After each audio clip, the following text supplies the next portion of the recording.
It was May Day on the island of Sodor, and the engines were celebrating.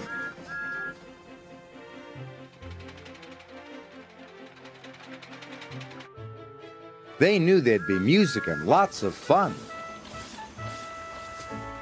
The station was being decorated. Sir Topham Hatt said that the engines could be decorated too. "I'm going to have flags and streamers," whistled Percy. "I'm going to have a big red banner," whistled Thomas. "What decorations will you have, Gordon?" asked Murdoch. "Decorations aren't dignified for an important engine like me. I pull the express." Gordon was feeling insulted.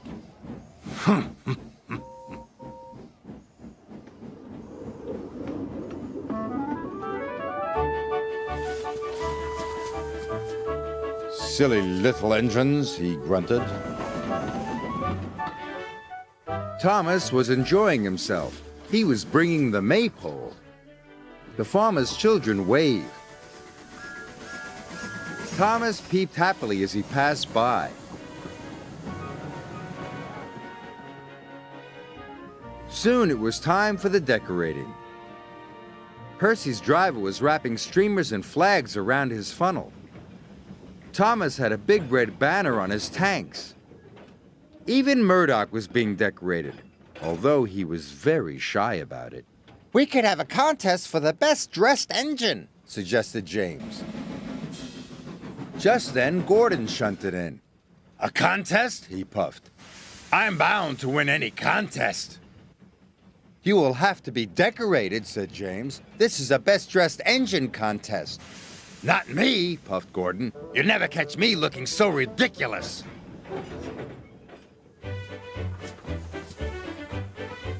The engines felt splendid.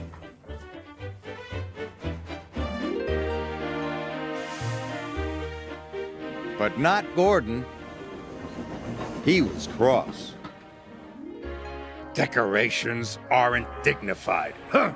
Who cares about a contest anyway?"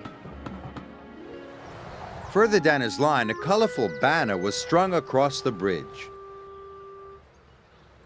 Then, as Gordon steamed across the bridge, it came loose and wrapped around his firebox.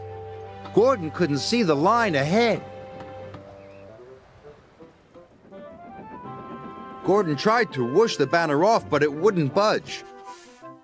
"I can't see!" he whistled loudly to his driver. "Stop!" "You can't stop, Gordon," his driver called back. "You're the express."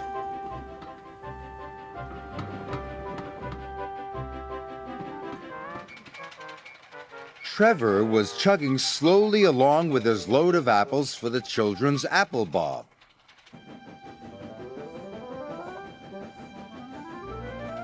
Trevor heard a whistle.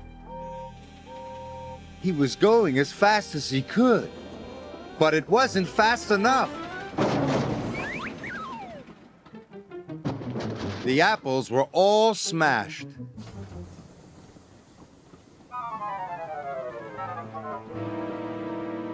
James was the last engine to join the contest, or so he thought. "Here comes Gordon!" cried the passengers.